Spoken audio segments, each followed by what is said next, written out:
Good morning, students. So today we will discuss about multi-programming. This is one of type of operating system.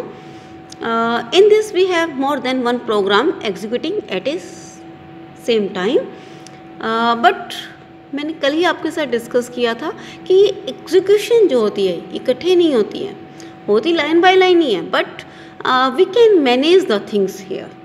यहाँ क्या होगा, we have more than one program in the RAM, क्योंकि जब भी हमें execution करनी है तो हमें प्रोग्राम रैम के अंदर चाहिए.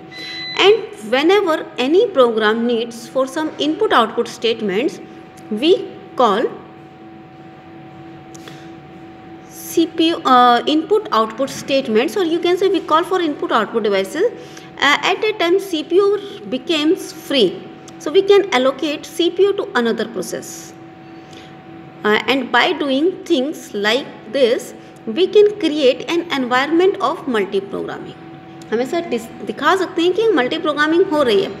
CPU अदरवाइज एक टाइम पे एक ही काम करता है, बट क्या होता है कि जब एक प्रोग्राम जो है कुछ और काम पे बिजी हो गया तो और CPU फ्री है उससे, तो अब हम दूसरे प्रोग्राम को CPU दे सकते हैं. तो यहाँ सबसे पहला कंसेप्ट क्या है, we have to classify our jobs into two categories. One is CPU bound jobs and input output bound jobs.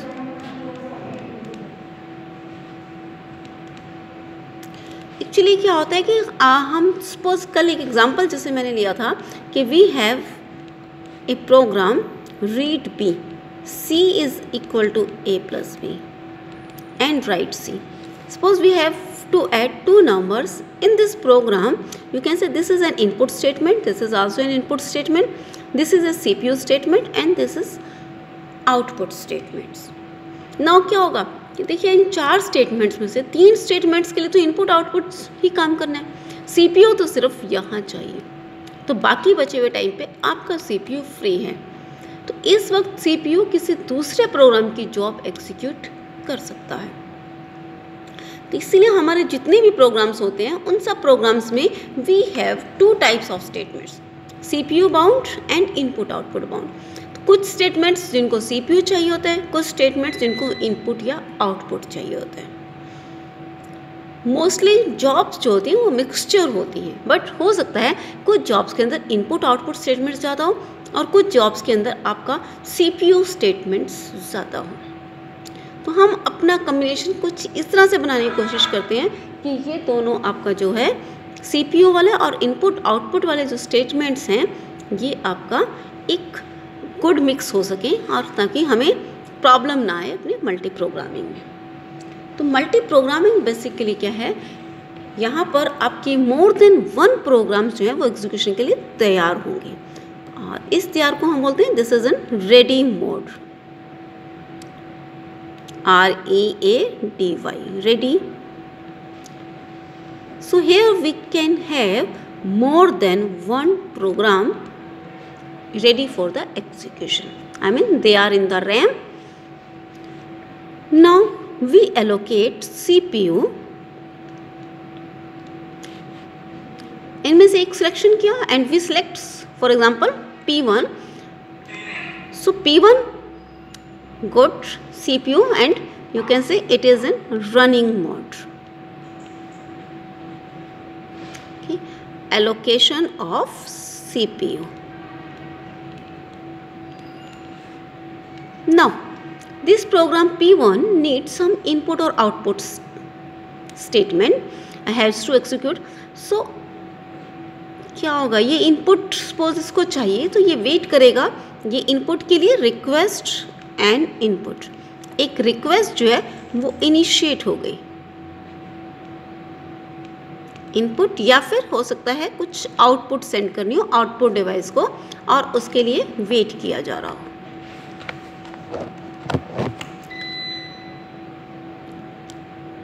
हम सब लोगों को पता है कि CPU बहुत फास्ट काम करता है और हमारे इनपुट और आउटपुट डिवाइस बहुत स्लो काम करते हैं. तो रिक्वेस्ट इनिशिएट होने के बाद कुछ टाइम लगेगा आपकी रिक्वेस्ट को प्रोसेस करने में, and that is known as waiting. So ये वेट कर रहा है. अब आपका इनपुट और आउटपुट जब कंप्लीट हो गया, तो क्योंकि जब ये यहाँ पर वेटिंग स्टेज में आ गया, P1 यहाँ था हमारे पास रनिंग में, बट कुछ रिक्वेस्ट आई इनपुट आउटपुट के लिए, तो P1 कहाँ आ जाएगा, यहाँ पर आ जाएगा, तो CPU आपका खाली हो जाएगा। तो हम क्या करेंगे, यहाँ पर हम P2 यानी नेक्स्ट इन लाइन जो है उसको ले आएंगे और उसे यहाँ पर CPU अब एलोकेट कर दिया जाए। P1 आपका वेटिंग में आ गया। अब P1 की इनपुट आउटपुट रिक्वेस्ट जो है वो ख़त्म हो गई है, कंप्लीट हो गई है, तो ये यहाँ पर वापस नहीं जाएगा, rather it will comes in the ready modes. तो ये यहाँ पर आएगा जब आपका इनपुट आउटपुट कंप्लीट हो जाए, तो completion of input output. So P1 यहाँ लाइन में आ जाए, आपका P1 जा चुका है, आपका P2 जा चुका है, now we have P3 and P1 in line. तो आप देखिए यहाँ अब जब CPU फ्री होगा, मान लीजिए P2 अगर यहाँ आएगा वेटिंग स्टेज में, तब भी ये P3 को एलोकेट होगा। तो इस तरह से हमने एक लाइन क्रिएट कर दी। एंड व्हेन आपका क्या होगा, CPU रन करता करता आपका सारा काम खत्म हो गया है, तो यहाँ से आपका एग्जिट कर जाएगा। एग्जिट मतलब कंप्लीशन ऑफ प्रोग्राम, और ये आपका हो जाएगा एग्जिट यहाँ से। तो this is the way how we accomplish multi programming. So all the programs which are ready for the execution are stored in RAM and they are ready to take CPU to run their statements. One program in this line is selected and CPU is allocated to that program. Whenever there is some request for input output statements, that program goes in waiting state and CPU will be allocated to another program, and after the completion of input output job, the program in waiting stage is again sent to the ready queue. So ये हमारा एक तरीका है multi programming करने का। हालांकि आप देखिए कि CPU पे एक टाइम पे सिर्फ एक ही जॉब है, पहले P1 थी, P1 वेटिंग में आ गई तो P2 आ गई। अगर P1 आपका रेडी मोड में चला जाएगा इधर, और P2 को कोई इनपुट आउटपुट स्टेटमेंट चाहिए होगी, तो P2 भी हो सकता है यहाँ आ जाए, और P3 आपका रनिंग मोड में चला जाएगा। इसके अलावा ये भी हो सकता है कि सपोज P1 तो जो है वो कीबोर्ड से इनपुट ले रहा है, और P2 जो है आपका इनपुट किसी और डिवाइस से ले रहा है, मान लीजिए स्कैनर से ले रहा है, तो वो भी वेटिंग में हो सकता है, वो भी वेटिंग में हो सकता है, और यहाँ पर CPU जो है वो P3 को मिल जाए। तो we have generally these three states in a program execution. Ready state, so ready means waiting for CPU, and then running means the program is running or the program has CPU, and then waiting, the program is waiting for completion of some input output statement. Now the requirements of multi programming. अब अगर हमें ये environment करना है तो हमें we need certain things to do so that we can properly execute different programs. तो यहाँ हमारे पास कुछ requirements हैं कि मल्टी प्रोग्रामिंग सिस्टम्स के लिए। फर्स्ट थिंग तो आप समझ सकते हो कि if we want to store more than one jobs in RAM, so we need large memory.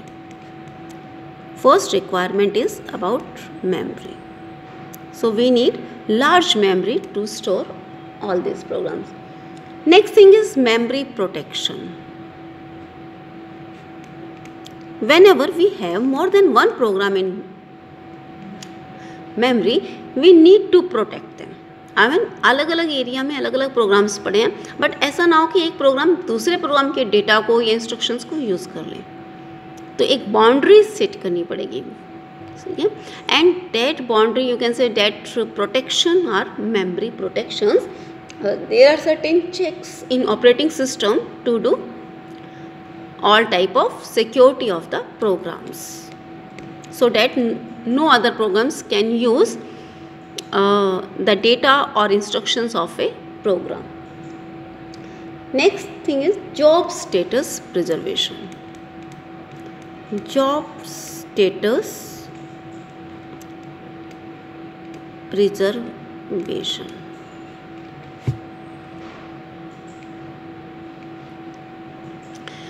What happen whenever we have more than one program executing at the same time? तो क्या होगा, आपका जब P1 एग्जीक्यूट कर रहा था और हमने उसको फिर वेटिंग में भेज दिया था और इधर हम P2 को लेके आने लगे थे, तो P1 का कुछ तो एग्जीक्यूट हो चुका था ना, प्रोग्राम कुछ रन हो चुका था, कुछ होना था अभी बाकी।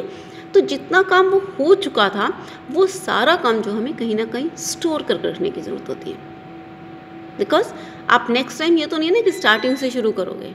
नेक्स्ट टाइम आप उसको चाहोगे कि जितना काम पहले हो गया था उसके बाद से शुरू हो। तो इसका मतलब जितना काम हो चुका है वो आप एटलीस्ट स्टोर करके रखोगे, कहीं ना कहीं उसको प्रिजर्व करके रखोगे और फिर आप P2 जो है उसको CPU दे दोगे, ताकि नेक्स्ट टाइम जब P1 को CPU मिले तो वही पुराने वाली जो उसके स्टेट्स थे सारे वो वापस लाई जा सके और प्रोग्राम फिर वहीं से रन करना शुरू करे जहाँ से पहले रन करना ख़त्म हुआ था। तो this is known as job status preservation. So here whenever we starts execution for the another program, we preserve all the current status of different registers of CPU for the current program, and this is done in program control block. This is known as PCB, program control block.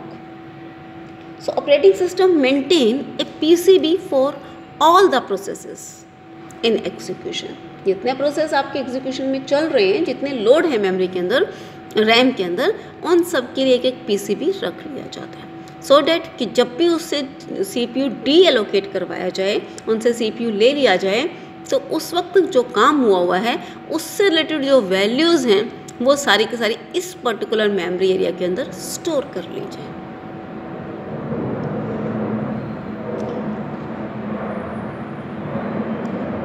Fourth is proper job mix. ये मैंने अभी आपको बताया, अभी तो हमने discuss किया था कि we have two type of jobs, input output bound and CPU bound. तो हमारी नॉर्मली सभी स्टेटमेंट्स के अंदर दोनों तरह की एक्टिविटीज़ होती हैं, बट हम देख लेते हैं कि किस में सीपीयू की ज़्यादा हो रही है, किस में इनपुट आउटपुट की ज़्यादा हो रही है.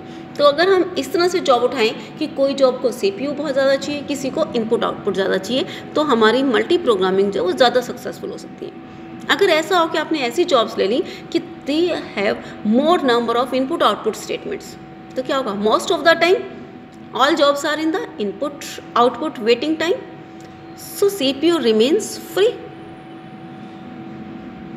इसीलिए ऐसा कुछ एनवायरनमेंट चाहिए कि जहाँ पर आपका हो. तो this is known as CPU scheduling. और एक हमें चाहिए होता है सीपीयू शेड्यूलिंग. तो CPU scheduling is selection of the process to which CPU is allocated. तो आप कैसे सिलेक्शन करोगे कि किस प्रोसेस को आपका जो सीपीयू है वो एलोकेट किया जाएगा, उसको अब हमें सीपीयू चाहिए. तो ये इसके लिए we have different algorithms, you can say different schemes. Algorithms अभी हम पढ़ेंगे क्या होता है. तो algorithms is also solution to a problem. तो ये प्रॉब्लम जो हमारी है कि सीपीयू किसको दिया जाए, इसके सॉल्यूशन के लिए अलग अलग हमारे पास सॉल्यूशंस हैं, और हम देख लेते हैं कि कौन सा सॉल्यूशन जो है वो हमें सबसे सही लग रहा है, उसको सिलेक्ट कर लिया जाता है. उस सॉल्यूशन के हिसाब से हमारी नई जॉब जो है वो सिलेक्ट कर ली जाती है. तो we have different CPU scheduling algorithms. Next type is, this is all about multi programming. more than one program ready for the execution in RAM, and we have a line for programs so that we can pick one by one programs from the line for the CPU execution, and then they will move in different states like ready, then running, and then waiting. So next is multitasking. What is this multitasking? Multitasking, you can understand, multi plus task means more than one task. Task means job. तो basically क्या ज़्यादा difference हुआ multitasking में और इसमें? So here we can say multitasking. Actually, multi-programming means more than one program from different users. These programs belongs to different users in case of multi-programming. By multitasking, here a single user can have more than one programs. That is multitasking.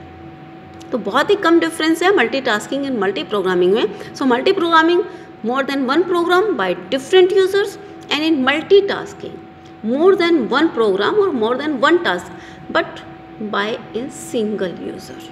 Remember, here we are talking about multiple programs but by a single user. जैसे आप एक ही user, आप system on करते हो तो आप क्या करते हो, आप सॉन्ग्स चला देते हो बैकग्राउंड के अंदर, और उधर से आप वर्ड फाइल ओपन करके कुछ डॉक्यूमेंट्स राइट करना शुरू कर देते हो. तो आप एक ही टाइम पे मोर देन वन टास्क किए जा रहे हो ना. तो इट मे बी पॉसिबल कि single user can perform more than one task at a time. So we use multitasking. So multitasking is also a type of multi-programming, but we can say it's difference of environment. In case of multi-programming, we have a multi-user environment, while in case of multitasking, we have a single user environment. So these multitasking is also happen just like multi-programming. I mean, जो multi-programming में हम जिस तरह से different jobs को उनकी setting करते थे, वैसे ही हमारा मल्टीटास्किंग में होता है. Next concept is multi threading.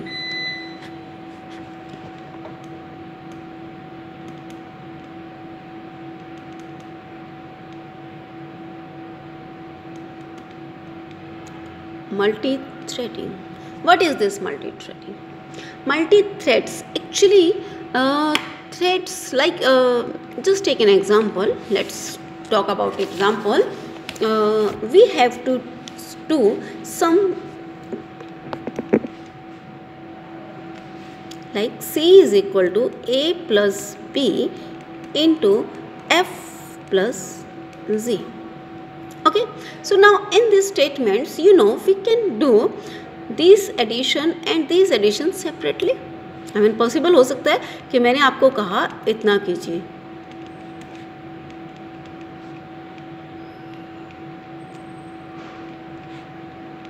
we are adding these two number.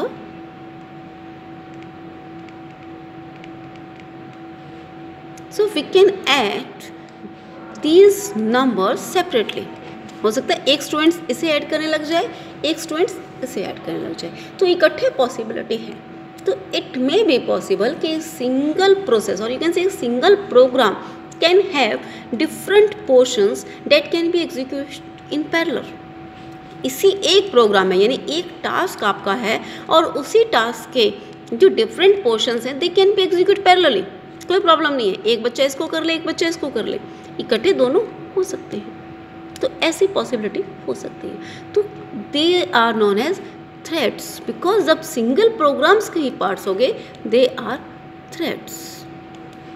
So actually threads are the different executable portions that can run in simultaneously, but they are part of a same program. So threads are the parts of same programs.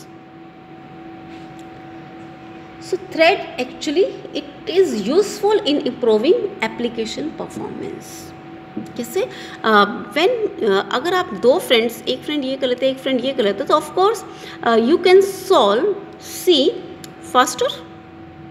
जब एक ही बच्चे ये सारा काम करेगा तो पहले वो इसको करेगा, फिर इसको, फिर वो मल्टीप्लाई करेगा, तो it takes more time rather कि एक स्टूडेंट इसको कर ले, एक स्टूडेंट इसको कर ले, फिर वो फटाफट एक स्टूडेंट मल्टीप्लाई कर दे, तो उसमें आपका ज़्यादा तेज़ी से काम हो जाएगा.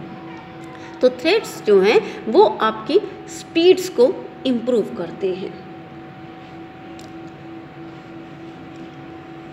अब क्या होता है कि all these threads have different variables. देखिए ना, A plus B F and G. Generally हम कोशिश यही करते हैं कि these threads have different variables. अगर सेम है भी हैं तो हमारी कोशिश ये होती है कि it should not be the modification states में. आप A प्लस जी जैसे कर लिया यहीं पर ही, कोई दिक्कत नहीं है. आप A को B में भी ऐड कर सकते हो, A को G में भी ऐड कर सकते हो. Even then they can run parallel. But ऐसा नहीं है कि आप यहाँ पर A यूज़ कर रहे हो और आप दूसरे स्टेटमेंट के अंदर जो पैरेलल स्टेटमेंट एग्जीक्यूट करना चाहते हो उसके अंदर आप A की वैल्यू चेंज कर रहे हो. तो फिर प्रॉब्लम आ सकती है, तो उस केस में हमें ध्यान रखना पड़ता है। अब मल्टी प्रोग्रामिंग में और मल्टी थ्रेडिंग में डिफरेंस तो कोई खास नहीं रहा ना। Here also we have more than one process, ठीक है। मल्टीटास्किंग में तो हमारे काम बिल्कुल डिफरेंट थे, मल्टी प्रोग्रामिंग में हमारे प्रोग्राम्स बिल्कुल डिफरेंट थे। अब यहाँ पर हम सेम ही प्रोग्राम की बात कर रहे हैं, बट एग्जीक्यूशन तो CPU के थ्रू ही होनी है, वैसे ही होनी है।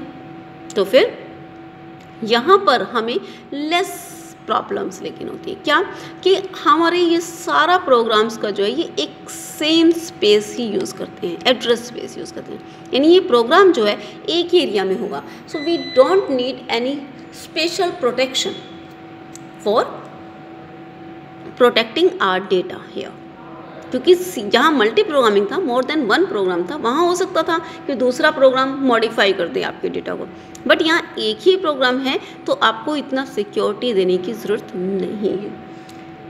ये अलग अलग प्रोग्राम्स के अपने अलग अलग रजिस्टर्स होते हैं, अलग अलग अपनी वैल्यूज़ होती हैं, अलग अलग अपने स्टैक्स होते हैं।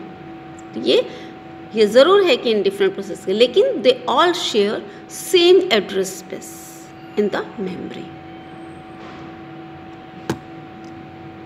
Clear? So multi-programming more than one program by different users, multitasking more than one program by same user, and then multi-threading more than one process by a single program. Process is, I am telling you, they are process program in execution. Whenever we have a program in execution, we call it process. So process is an active entity, जबकि programme जो है वो आपका passive entity है, वो बैठा हुआ है, आराम से पड़ा हुआ है, कुछ नहीं हो रहा। बट जब वो प्रोग्राम आपका प्रोसेस बन गया, यानी एग्जीक्यूशन में आ गया, it became an active entity. तो program in execution are known as process. So here we have process of a same programs and they are known as threads. Next is about, so threads का यही है कि आपको ये नहीं है, जब आप थ्रेड्स क्रिएट करते हो तो आपको प्रोटेक्शन नहीं देनी पड़ती है, आप इजीली नया थ्रेड जो है वो क्रिएट कर सकते हो, सिंपली आप उसके वेरिएबल्स को स्टोर करके, और इससे आपकी प्रोग्राम की एग्जीक्यूशन भी जो है वो फास्ट हो जाती है। Next concept is about multi processing.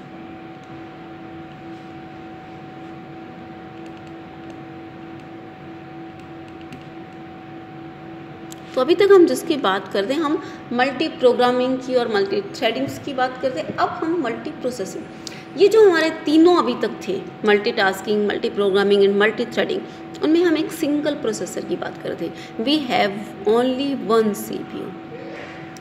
लेकिन मैंने जैसे अभी बताया कि अगर हमें अपनी स्पीड बढ़ानी है तो हम ज़्यादा बच्चों को इन्वॉल्व कर लें। मान लीजिए मैं एक बच्चे से ही सारा काम करवाती रहूँ, या एक ही पर्सन अगर सारा काम कर रहा है तो ऑफकोर्स उसकी एक लिमिट है, उससे ज़्यादा फास्ट वो काम नहीं कर सकता। तो अगर हम एक लिमिट से ज़्यादा अपनी स्पीड बढ़ाना चाहते हैं, इंक्रीज़ करना चाहते हैं, so we can use more than one CPU, more than one processor, and it is very much possible to have more than one CPU in a single computer. होता है ऐसा। तो multi processing is basically having more than one processing unit, that is CPU.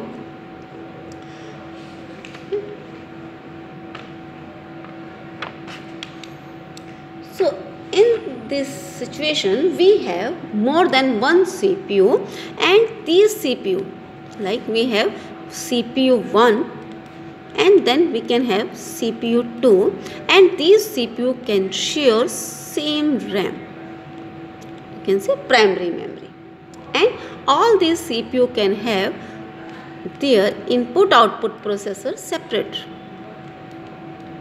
input output processor, and then they have input output unit.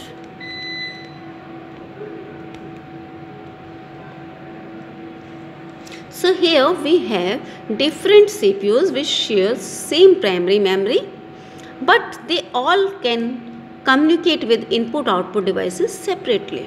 हर एक का अपना अपना input output हो सकता है, but by actually same memory क्यों दिया? अगर सेम मेमोरी नहीं होगा तो फिर तो बिल्कुल इंडिपेंडेंट हो गए ना, दो अलग अलग कंप्यूटर की तरह काम करेंगे। तो सेम मेमोरी अगर है, that way we connect these CPU togethers. तो it is you can say it is a mechanism of connecting these CPU in a single unit by having a common RAM. So this system where we can have multiple CPUs in a single computer is known as a multiprocessing system.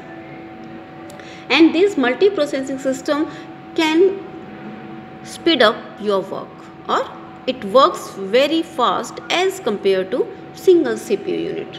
So multiple CPUs are used to process instructions from same program और from different programs. तो ये जो काम ये करेंगे, they can be part of a single program और they can run different programmes.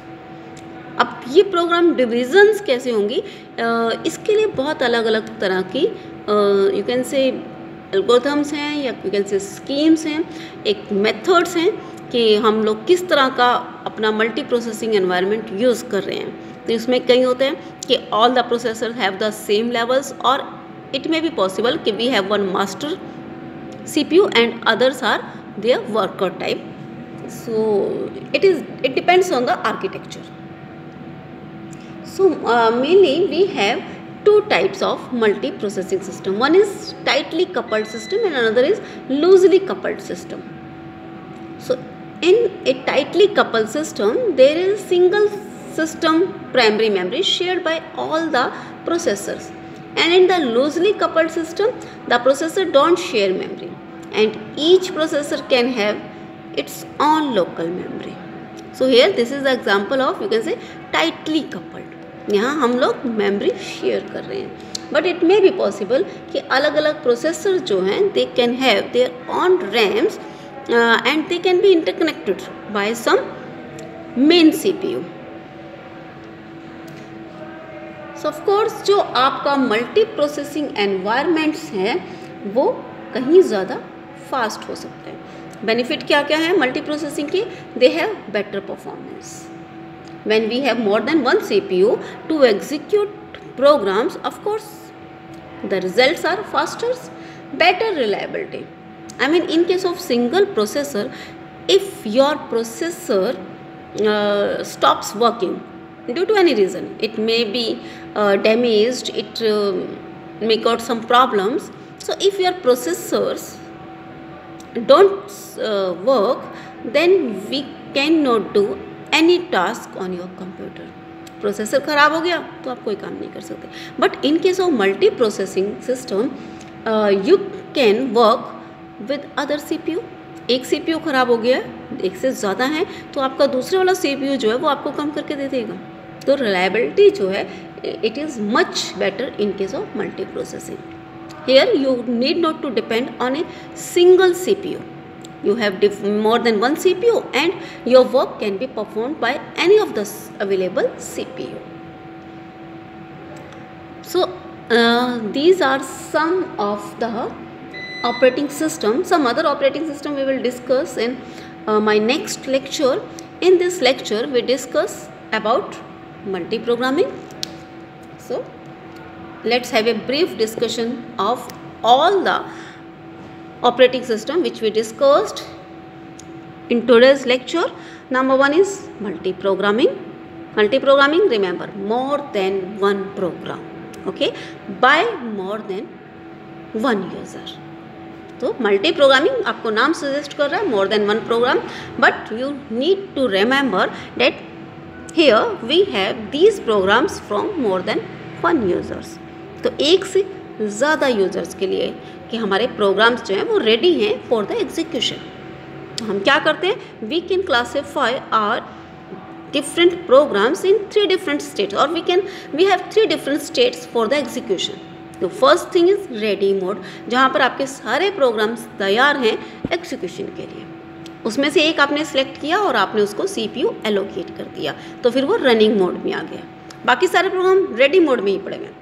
फिर उस प्रोग्राम को कोई रिक्वायरमेंट पड़ी, किसी इनपुट या आउटपुट स्टेटमेंट आ गई कोई, और कुछ इनपुट या आउटपुट डिवाइस से इंटरेक्शन की ज़रूरत पड़ गई, तो क्या होगा, वो प्रोग्राम आपका वेटिंग मोड में चला जाएगा और CPU आपका फ्री हो जाएगा. Now you can pick another program from the list और you can say from the ready mode and allocate CPU to that program. आपने एक प्रोग्राम सेलेक्ट किया और आपने उसको CPU एलोकेट कर दिया, तो अब आपका एक दूसरा प्रोग्राम जो वो CPU रनिंग मोड में आ गया. इस तरह से हम डिफरेंट मोड्स में डाल के हम मल्टी प्रोग्रामिंग कर सकते हैं. बेसिकली मल्टी प्रोग्रामिंग का कंसेप्ट ये है कि जब एक प्रोग्राम CPU यूज़ नहीं कर रहा, वो कुछ और काम कर रहा है, तो क्यों ना दूसरे वाले प्रोग्राम को CPU दे दिया जाए ताकि वो अपना काम कर ले. नेक्स्ट हमारे पास था मल्टीटास्किंग, जहाँ पर हमारे पास मोर देन वन प्रोग्राम्स थे या मोर देन वन टास्क थे, but they belongs to same user. Next हमारे पास था multi threading. Multi threadings here we have more than one process और from a same program. Same program है मतलब same user भी है, ठीक है. एंड नेक्स्ट मल्टी प्रोसेसिंग, हमने कहा कि we can have more than one processor. So यहाँ पर हम एक से ज़्यादा CPU रखते हैं और फिर हम अपनी जॉब्स का एग्जीक्यूशन जो है वो मोर देन वन CPU पे करा सकते हैं. End of course your speed becomes faster. So this is all about all these 4 operating systems. In my next lecture I will discuss some other operating system. Thank you students.